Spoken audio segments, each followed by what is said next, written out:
Anupama serial से जुड़ी update लेकर हम आपके बीच आ चुके हैं। अनुपमा फिनाले जीतने वाली है, इसमें कोई दो राय नहीं है।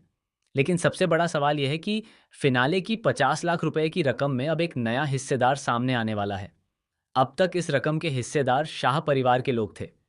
फिर चाहे पाखी हो, तोशु हो, किंजल हो या ईशानी, सभी अपने अपने हक का दावा कर रहे थे। वहीं माही भी अपने लिए पैसे मांग रही थी और प्रेरणा भी अपने हिस्से की मांग कर रही थी। लेकिन इन सबको झटका तब लगा जब सेमीफिनाले में अनुपमा हार गई। हालांकि सच कहें तो इन्हें कोई खास फर्क नहीं पड़ा, क्योंकि इनके लिए बात सिर्फ पैसों की थी। अगर अनुपमा जीत जाती तो पैसे मिल जाते, और अगर हार जाती तो इनका कुछ जाता भी नहीं।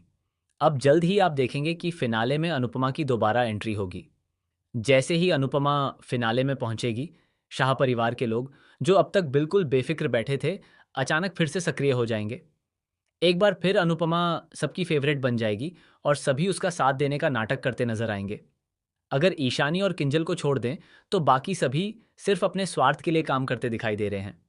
लेकिन असली ट्विस्ट तब आएगा जब फिनाले जीतने के बाद अनुपमा को 50 लाख रुपए का चेक मिलेगा। उसी समय एक नया हिस्सेदार अनुपमा के सामने आएगा। हालांकि वह सीधे तौर पर पैसों की मांग नहीं करेगा, लेकिन उसका मजबूरी से भरा और रोता हुआ चेहरा अनुपमा को जरूर भावुक कर देगा।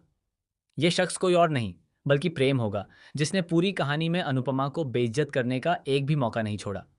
लेकिन अब कहानी फिर से माँ बनाम माँ की होने वाली है। एक तरफ मुंह बोली माँ होगी और दूसरी तरफ वह माँ, जो अपने व्यवहार से सगी माँ जैसा रिश्ता निभाती नजर आ रही है। जैसा कि हमने शुरुआत में ही आपको बताया था, ये कहानी पैसों से ज्यादा रिश्तों की है। पिछली कहानी जहां पैसों के इर्द गिर्द घूम रही थी और पराग कोठारी उसी में उलझे हुए थे, वहीं अब कहानी रिश्तों और भावनाओं की असली परीक्षा लेने वाली है।